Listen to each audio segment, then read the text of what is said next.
아멘. 영광과 술 주님께 돌리십시다. 오늘 설교 제목을 믿음으로 사랑하라 이렇게 정해봤습니다. 따라합시다. 믿음으로 사랑합시다.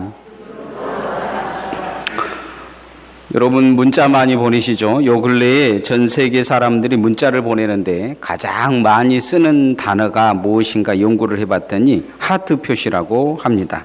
사람들이 하트 표시를 많이 보내겠습니까? 자기 마음을 전달할 수 있는 최선의 방법, 가장 간단한 방법이기도 하지만은 그것이 자신의 마음속과 기억 속에 당신을 기억하고 있다는 것을 암시하는 의미이기도 하지만 상대방의 마음과 기억 속에도 그것을 암시해 주고 싶어 하는 그런 생각이 있기 때문입니다.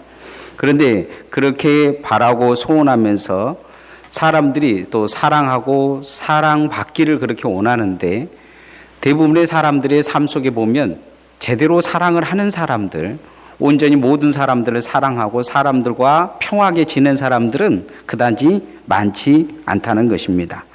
사랑은 이 사랑하는 사람의 모습을 보고 배운다고 사회학자들은 이야기합니다. 사랑의 기술이라고 이라는 책을 쓴 이 사회학자 A. 프롬은 사랑도 기술이 필요하다 이렇게 말하고 있습니다. 그리고 우리가 한 가지 기술을 가지려고 하면 이제 먼저 배우고 훈련하고 익히는 것을 보게 됩니다. 그는 그 책에서 이 목공 기술을 가지고 있는 사람이 어느 날 목수가 될 수 있는 게 아니고 목수 일을 하려고 하면 배워야 된다는 거죠. 피아노 연주를 하려고 하는 사람도 피아노를 그냥 치는 게 아니고 이 음계 보는 법부터 배워야 된다 이렇게 이야기를 합니다. 궁수를 하는 사람은 활을 무조건 드는 게 아니고 활을 쏘기 전에 호흡하는 것부터 배워야 된다 그렇게 이야기를 합니다.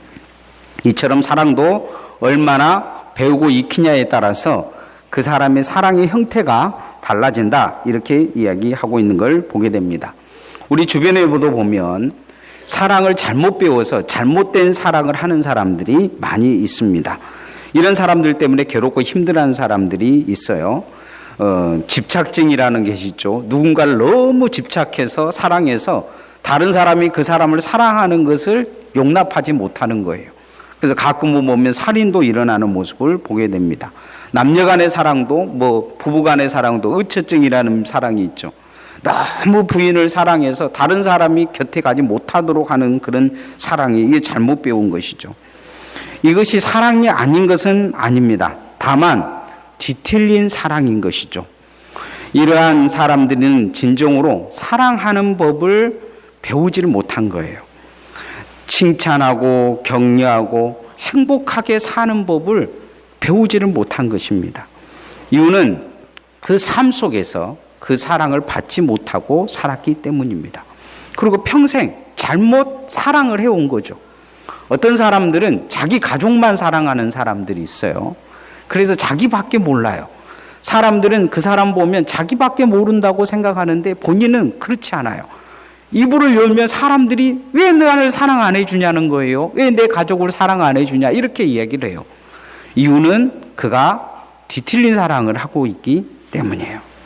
그래서 우리는 진정한 사랑을 하기 위해서는 무엇부터 먼저 해야 되냐? 사랑을 바로 배워야 돼요. 사랑하는 법을 바로 배워야 됩니다.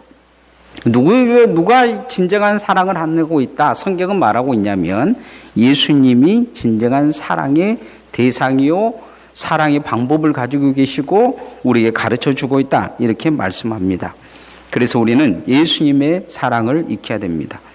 예수님의 사랑의 시작은 어디에서 되냐? 예수님의 사랑하시는 법을 보면 먼저 관심에서 시작됩니다. 따라합시다. 사랑은 관심을 갖는 것입니다. 사람들 보면요, 사랑하는 것을 보면 관심 가는 것에 먼저 사랑을 해요. 여러분도 보면 관심 가는 사람을 먼저 사랑하는 사람을 볼 수가 있어요. 관심 없는 사람은 그냥 알지도 못해요. 그거 어떻게 사는지 전혀 알지 못하는 것을 볼 수가 있습니다. 어제 늦은 시간에 집사람과 길을 걸어가고 있었습니다. 그런데 아주 재밌는 걸 제가 봤어요. 강아지 3마리가 한 마리 강아지를 막 길 쪽으로 몰아세우는 것입니다. 그래서 큰 강아지가 작은 이 발바리 같은 강아지 한 마리를 내보니까 이 강아지가 길 쪽으로 밖으로 나와 있었어요. 차가 지나가는데 갑자기 치려는 상황까지 간 것입니다. 이 강아지도 놀래가지고 거기에 가만히 서 있는 거예요. 그래서 자꾸 제가 이렇게 가다가 걱정돼서 차가 온가 안 온가 뒤돌아봤어요. 그런데 이 강아지가 길을 밖으로 못 나오도록 3마리 강아지가 지키고 서 있는 거예요. 제가 우리 집사람한테 그랬어요. 개들 일이라 끼어들지도 못하고. 이게 개들 또 그러는 거죠. 그냥 한 마리를 그냥 몰아세워가지고 죽든지 말든지 죽으라고 그냥 몰아세우는 것 같아요. 개들, 우리 집사람이 그러더라고요. 개들도 왕따가 있네. 작년 5월 서울의 한 고등학교에서 왕따 소녀가 사망한 채 발견됐습니다. 소녀의 사인은 뇌수막염이었어요. 이 쓸쓸히 죽어간 걸로 발견이 됐습니다. 어디서 죽었냐? 교실에서 죽었어요. 죽은 지가 한참 된 거죠. 그날 수업 시간에 그 반에 담임 선생님 수업도 있었어요. 이 담임 선생님이 경계에게 경찰이 물었어요. 왜 아이를 가만히 놔뒀냐 그랬더니 이 선생님이 이 아이는 늘 수업 시간에 자고 있었기 때문에 그날도 잔 줄 알았다는 거예요. 주변에 있는 짝꿍과 친구들에게도 물어봤어요. 왜 놔뒀냐 그랬더니 이 아이는 학교 오면 아무에게도 말을 걸지 않고 그러기 때문에 그대로 놔뒀다는 거예요. 사인은 이 아이가 일어서면서 뇌수막염이 있어서 열이 있었는데 그대로 주저앉아서 쓰러졌는데 아무도 이 아이를 쓰러진 것에 대해서도 모르고 그냥 자는 줄 알았다는 것이죠. 오늘날 자기 중심적 사고에 빠져 있으면서 남들에게는 무관심하고 자기 자신에게만 관심 가져다 주기를 바라는 쇠퇴를 한 단면을 보여주고 있는 내용을 볼 수가 있습니다. 아이들이 양파를 시험하는 내용이 TV에 나올 때가 있었습니다. 선생님이 양파 3개를 가져다가 아이들과 같이 시험했어요. 한 양파에는 사랑해라고 쓰고 한 양파에는 내가 미워하고 쓰고 한 양파에는 아무것도 써놓지 않았어요. 그래서 아이들이 그렇게 넣고 놔뒀는데 아이들이 어디에만 관심을 뒀냐면 사랑해와 미워해라는 양파에 관심을 둔 거예요. 글씨가 써있으니까 그것만 봤겠죠. 아무것도 써지지 않은 양파에 누가 관심을 써주고 보겠습니까? 그러고 이제 시간이 지났는데 사랑이라고 쓰인 양파에는 순이 나오고 건강하게 뿌리를 내리더란 거예요. 뿌리가 밑으로 내려오고 미워해라는 양파에도 순이 나오고 뿌리를 냈는데 한쪽이 약간 썩었더라는 거죠. 그런데 아무것도 써놓지 않는 이 양파는 썩어버린 거예요. 뿌리도 나오지 않고 순도 나오지 않는 것이죠. 미워한 것보다 더 큰 죄가 뭐냐? 무관심하다는 겁니다. 사람들에게 사랑이 반대말이 뭐냐고 물어보면 대부분이 미워한 거다, 증오한 거다 이렇게 이야기하는데 사랑의 반대말을 사회학자들은 뭐라고 이야기하냐면 무관심이다 이렇게 말하고 있습니다. 무관심은 분노와 믿음보다 위험하다. 무관심은 온수를 삼는 것보다 위험하다. 사회학자들은 이렇게 이야기합니다. 그래서 사회학자들은 이 사람들이 심리학 책이나 글을 썼을 때 이 사랑의 반대말을 무관심이라 이렇게 단정지어 이야기하는 것을 볼 수가 있습니다. 사랑은 관심으로부터 시작됩니다. 하나님의 자녀들의 특징은 사랑의 관심을 가지고 있는 사람이다. 오늘 성경에 그렇게 말씀하고 있습니다. 자, 10절, 11절 말씀 같이 한번 읽어보십시다. 시작. 이러므로 하나님의 자녀들과 마귀의 자녀들이 드러나나니 무릇 의를 행하지 아니하는 자나 또는 그 형제를 사랑하지 아니하는 자는 하나님께 속하지 아니하니라. 우리는 서로 사랑할지니 이는 너희가 처음부터 들은 소식이라. 오늘 성경에 보면 하나님의 자녀와 마귀의 자녀의 특징은 어디에 있느냐? 뭐 달리 다른 것으로 가릴 것이 아닌 사랑으로 볼 수가 있다는 것입니다. 사랑하냐 못하느냐 이걸 볼 수가 있다는 거죠. 제가 서두에 사랑은 관심하는 거라고 그랬죠. 관심이 있냐 없냐 주변의 사람에게 관심이 있냐 없냐, 아니면 나만 바라보고 사느냐, 내 가족에만 관심 두고 사느냐, 이것에 대한 차이가 하나님의 자녀냐 마귀의 자녀냐, 이게 뚜렷이 드러난다는 것이죠. 예수님의 공생애를 보면 예수님이 찾아다니는 사람들이 있었어요. 그건 뭐냐면 관심 받지 못한 사람들이었습니다. 관심 가진 사람들, 세상 사람들이 주목받는 사람들이 예수님은 별로 주목받지 못했어요. 대제사장들, 서기관들, 율법사들, 바리새인들은 예수님의 주목을 받지 못했습니다. 예수님의 주목을 받은 사람들은 누구냐? 문둥병자들, 저주받았다고 집에서도 쫓겨난 사람들, 그리고 소경들, 거린들, 그리고 병들어서 38년간 아무도 이 연못에 놓아주지 않은 외톨이가 된 한 병자, 38년간 꼬꾸라져서 허리가 굽어서 펴지 못하는 병자, 그런 사람들을 예수님은 찾아다니면서 관심을 가져다 주는 것을 볼 수가 있습니다. 주님은 여리고에 들어가셨을 때 많은 사람들이 뽕남에 올라가도 무관심한 삭개오에게 관심을 가져주신 걸 보게 됩니다. 세리장이며 많은 사람이 손가락질을 했을 때 세상 사람들의 관심은 그랬을 것입니다. 예수님이 여리고에 오면 누구 집에 머무를 것인가? 아마 힘 있고 권력 있는 사람들은 내 집에 올 것이다 했는데, 예수님은 그곳에서 가장 무관심하고 가장 왕따인 세리장인 이 삭개오의 집에 관심을 가져다 주고 그 인생을 바꿔놓는 것을 볼 수가 있습니다. 사랑, 그것은 관심에서 시작되어집니다. 우리는 너무 무관심하게 살고 있지는 않는지 뒤돌아봐야 됩니다. 교회를 사랑하는 것, 교회에 관심을 갖는 것입니다.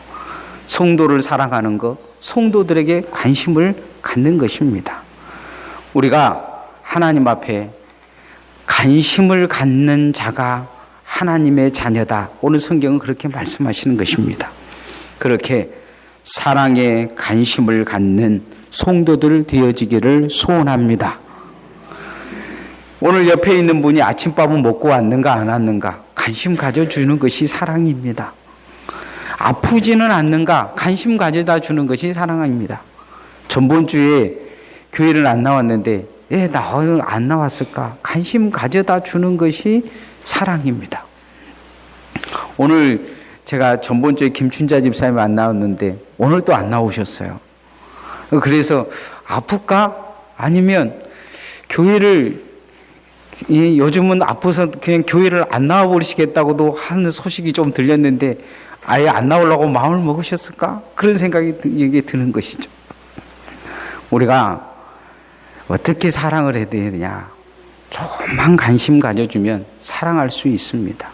내가 미워한다고 무관심하면 그 사람 오늘 성경에서 뭐라고 이야기하냐면 마귀의 자식이다, 이렇게 말하고 있습니다. 하나님 앞에 귀한 관심이 더 여러분 안에 주어져서 더 많은 사람을 사랑할 수 있는 성도들 되어지기를 소원합니다. 두 번째, 사랑은 어떻게 하는 것이냐? 축복하는 것입니다. 축복해야 사랑할 수 있습니다. 따라합시다. 사랑하는 것은 축복하는 것입니다. 조선사를 보면 조선 500년 중 가장 아까운 인물이라고 역사학자들이 말하는 사람이 있습니다. 그 사람이 누구냐면 소현세자입니다. 소현세자는 병자호란의 결과로 청에 벌모로 잡혔다가 1645년에 돌아옵니다. 돌아왔지만 2달 만에 죽습니다. 많은 사람들이 소현세자가 아깝다고 이야기를 해요. 그는 돌아와서 소금 문명을 경험을 했고 나라를 어떻게 발전시켜야 되는가를 꿈을 꾸고 돌아왔습니다. 조선이 어떻게 변해야 되는지를 알게 된 거죠. 그런데 2달 만에 그가 죽었는데 그가 죽은 거만한 사람이 겁니다. 시신은 검은빛이 돌았고 눈과 코와 귀와 입에서 피가 흘러나왔다 이야기합니다. 오늘날 이 법의학자들이 이야기하는 이 소현세자의 사인은 이 독살이다 이렇게 말하고 있습니다. 그런데 이 독살을 했다고 주목되는 사람이 누구냐? 그의 아버지 인조입니다. 인조 반정을 통해서 이 연산군을 몰아내고, 연산군이 정치를 아주 잘했습니다. 그런데 당시의 사람들의 정치가들의 세도가들의 마음에 들지 않다고 반정을 일으킵니다. 그 반정의 주도자가 누구냐? 인조였어요. 그래서 조선 역사상 가장 무능한 왕이다. 왕이 되지 말아야 될 사람이 왕이 됐다 한 사람이 누구냐? 인조입니다. 권력을 가지지 말아야 될 사람이 권력을 가진 것이죠. 그런데 이 권력을 가지지 말아야 될 사람이 누구도 죽여버리느냐? 자기 아들도 죽여버립니다. 왜 아들을 죽였느냐? 그것은 많은 백성들과 신하들이 아들을 추앙했기 때문입니다. 아들이 왕이 되기를 바랬기 때문이죠. 그래서 정치의 이 매정함, 아들까지 죽여버리는 것을 볼 수가 있습니다. 사람의 시기는 이렇게 무섭습니다. 2013년 일가족을 살해당한 사건이 있었는데 서울에서 나중에 범인을 잡았는데요.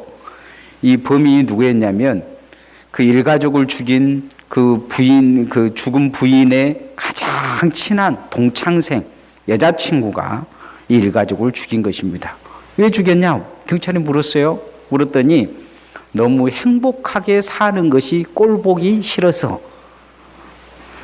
여러분, 우리의 마음속에 이런 마음은 있지는 않습니까? 사람의 마음이 타락한 후에 남 잘 되는 거 꼴보기 싫어하고 남 미워하고 증오하고 이게 보통 사람들의 마음입니다. 이 사람들 마음속에 다 이런 생각이 있어요. 여러분 분위기 나는 안 그러느라 그러는데 다 그래요. 뭐 홍 목사는 안 그럴 것 같습니까? 홍 목사도 마찬가지죠. 남 잘 되는 거 보면 배 아프고 남 잘 되는 거 보면 왜 나는 안 되나 절망하고 좌절하고 속상하고 그게 사람의 마음입니다. 그런데 저는 그때마다 회개합니다. 왜냐하면 그게 하나님의 사람이 가져야 될 기본적인 마음이기죠. 아, 내가 잘못 살구나. 아, 내가 잘못 생각하고 있구나. 이렇게 생각한 거지. 기본적으로 하나님의 사람들이 생각해야 될 문제입니다. 그런데 하나님의 사람임에도 불구하고 그런 생각을 갖지 않는다면 그 마음 자체가 저주받은 것입니다. 저는 그 회개하면서 마음속에 그런 생각합니다.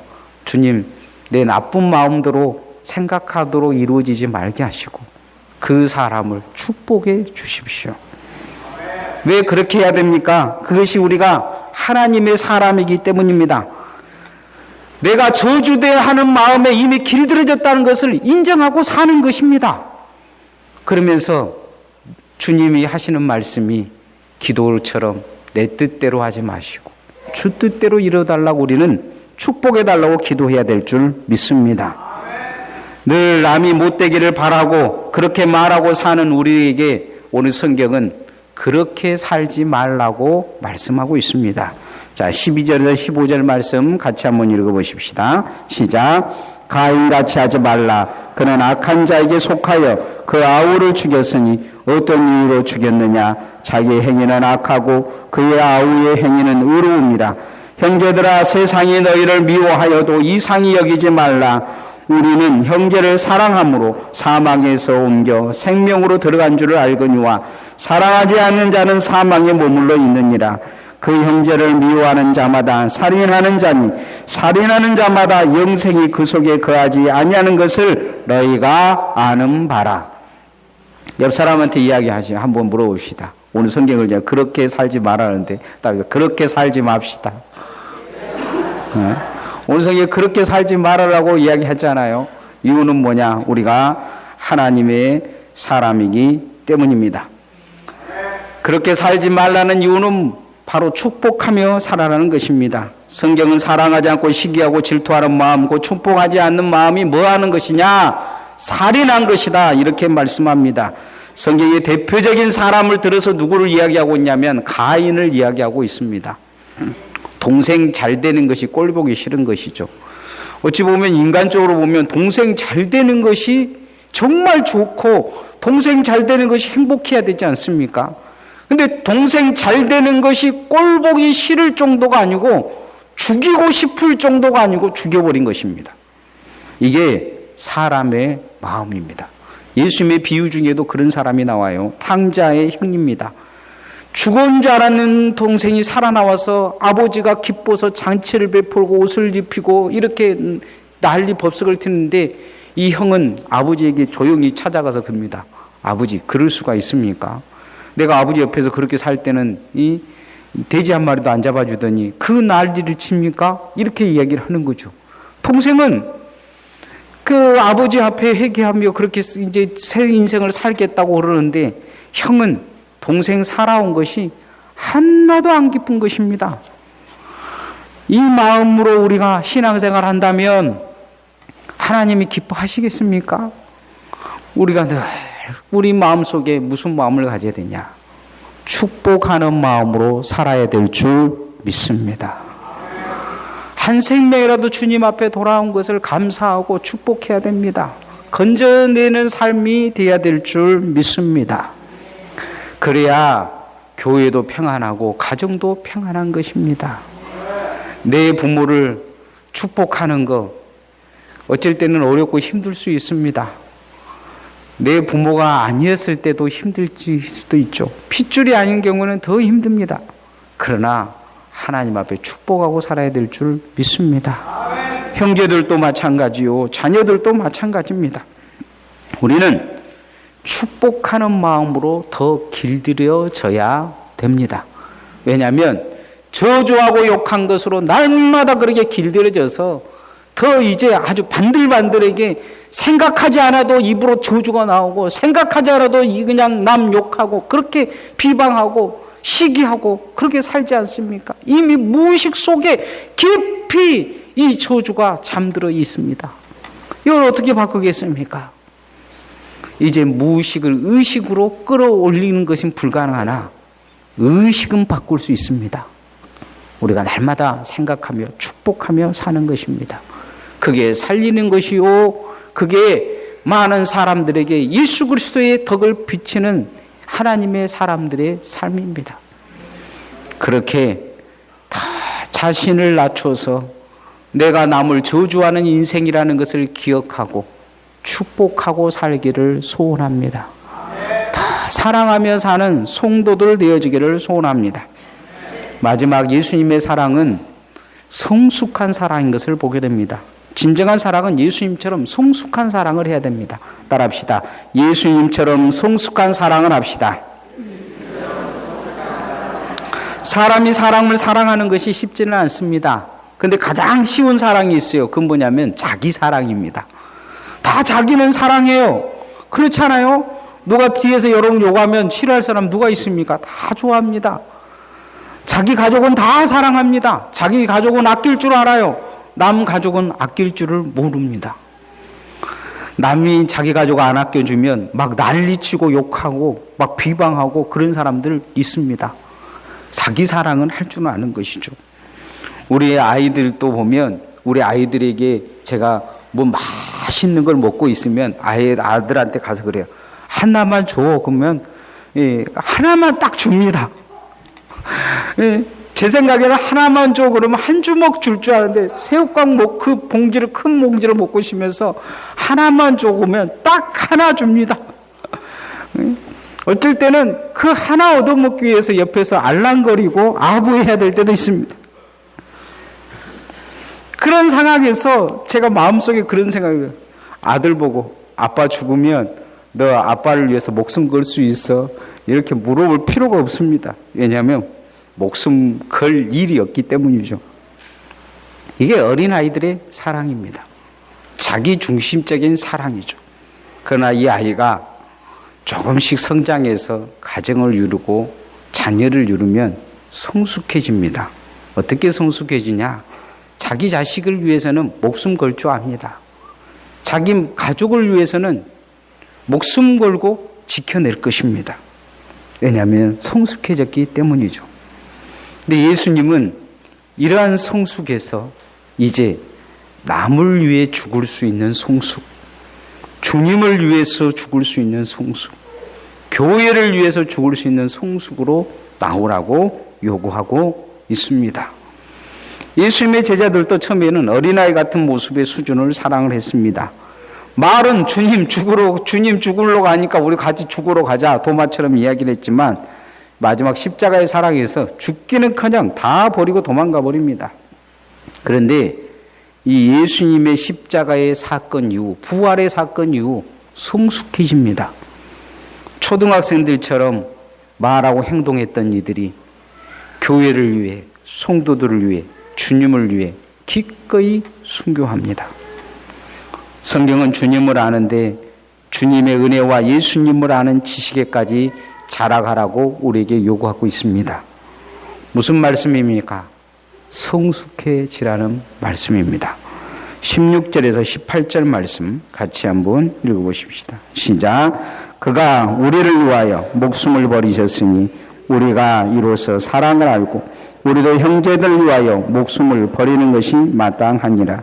누가 이 세상의 재물을 가지고 형제의 궁핍함을 보고도 도와줄 마음을 닫으면 하나님의 사랑이 어찌 그 속에 거하겠느냐. 자녀들아, 우리가 말과 혀로만 사랑하지 말고 행함과 진실함으로 하자. 오늘 성경은 예수님을 위해 당신이 생명을 내어주신 것은 성숙한 사랑인데, 이 성숙한 사랑을 깨닫고 알면 그 또한 성숙한 사랑을 할 것이다. 목숨까지라도 내어줄 수 있는 성숙한 사람을 할 것이다. 이렇게 말하고 있는 걸 보게 됩니다. 1972년 10월 독일 아우슈비츠 수용소에 15만 명의 유대인들이 갇혀 있었습니다. 그런데 한 사람이 탈출을 해버려요. 이 한 사람이 탈출해버리니까 교도소 소장이 다시는 탈출하지 못하게 하기 위해 무작위로 10사람을 불러다가 굶겨 죽이는 형벌을 줍니다. 그런데 그 무작위에 뽑힌 한 사람이 나와서 교도소 소장 앞에서 울며 불며 애골복걸합니다. 내는 자식이 있고 어머니가 있고 살아 돌아가야 된다고 얘기를 해요. 모든 사람들이 적막이었는데 그때 한 사람이 나타납니다. 내가 저 사람 위해서 대신 죽겠습니다. 그러자 이 교도소장이 묻습니다. 너는 누구냐? 그러자 이 사람이 이야기합니다. 16,670번 막시밀리안 마리아 콜베, 나는 카톨릭 신부입니다. 저 사람을 대신해서 내가 죽겠습니다. 그러자 이 교도소장이 허락해 줍니다. 그는 한 사람 살리기 위해서 자신의 생명을 내어놓은 것입니다. 유대인들, 이 15만 명의 유대인들이 갇혀져 있었습니다.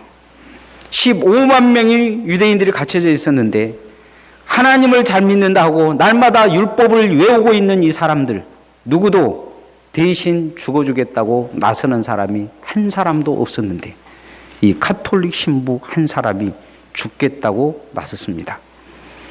똑같이 하나님을 믿고 성경을 가지고 날마다 사랑 외치고 있는 이 사람들 속에 이 카톨릭 신부가 왜 별다르게 살았겠습니까? 그는 예수님을 안 사람이기 때문입니다. 예수 그리스도 안에 그는 성숙한 사랑이 그 안에 있었기 때문입니다. 진정한 사랑은 성숙한 사랑에서 나타납니다. 어떤 성숙이냐? 예수 그리스도를 깊게 알고 예수 그리스도의 사랑을 실천하려는 이 사랑, 이 성숙함에서 진정한 사랑의 역사가 있는 것입니다. 우리는 초딩적인 나만의 사랑에서 벗어나야 될 것입니다. 오늘 성경은 말과 혀로만 사랑하는 초딩적인 사랑에서 벗어나 예수 그리스도의 성숙함까지 이르는 사랑을 하라 요구하고 있습니다. 이제 말씀의 결론을 맺겠습니다. 믿음으로 사랑하라 이렇게 말씀했습니다. 왜 믿음으로 사랑해라고 이야기하냐면 세상에는 사랑하지 못할 사람도 많기 때문이죠. 그러나 믿음으로 하면 할 수 있습니다. 믿음은 관심을 가져라 요구하고 있습니다. 어쩔 때는 나를 싫어하는 사람도 있고 나를 미워하는 사람들도 있습니다. 그런데 정말 예수님의 사람은 손잡아 주는 것입니다. 그를 축복해 주는 것입니다. 예수님처럼 성숙해지는 것입니다. 초등학생들 화해하라면 절대 안 합니다. 죽어도 안 해요. 왜요? 초등학생들이니까 그렇습니다. 그러나 하나님의 사람들은 성숙하게 실천하고 사랑해야 됩니다. 그럴 때 5월의 가정의 달인데 여러분 가정도 평안할 것입니다. 찬양하겠습니다.